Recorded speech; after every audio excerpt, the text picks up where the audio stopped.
The nation's largest labor group, founded by Cesar Chavez, is canceling activities in his honor for that holiday after allegations surfaced of inappropriate sexual behavior. A post on his foundation's website addressing the allegations, saying that it happened decades ago during his time as president of the United Farm Workers of America. This all comes 2 weeks before Cesar Chavez Day. KCRA 3's Melanie Wingo has been digging into this, joining us live right now. She's at Cesar Chavez Plaza here in Sacramento with the latest. Melanie.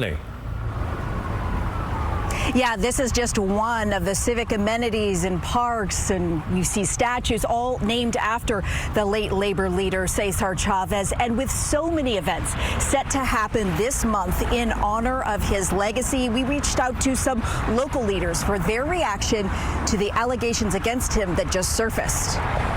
Revelations that the late co-founder of the United Farm Workers organization is facing abuse allegations, upsetting to workers' rights advocates and community leaders alike.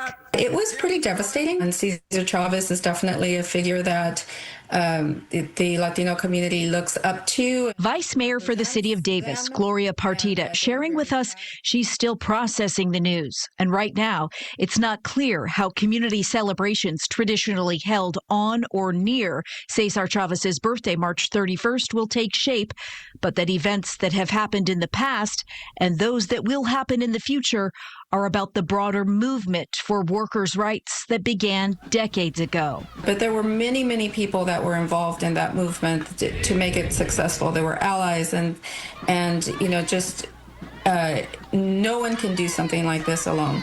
And the impact of the movement saved lives and, you know, changed people's lives, the trajectory of their lives. And none of that should be negated. Partida also commending the United Farm Workers organization for addressing the issue head on. It's important to not shy away from the difficulty of it and to be accountable, you know, as a community. Reminding people advocating for workers' rights hasn't ever stopped, with many leading the charge. And the movement for, you know, workers' rights and for their safety continues even today, and continues even without Cesar Chavez.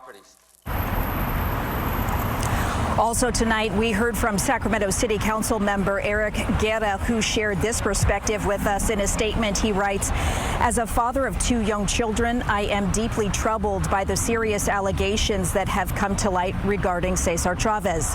I condemn any and all actions that cause harm to children in the strongest possible terms, and I will continue to be a voice for victims of abuse." That statement going on to read, "Growing up as a farm worker and the son of farm workers, I know firsthand the sacrifices and struggles of those whose blood, sweat, and labor feed us.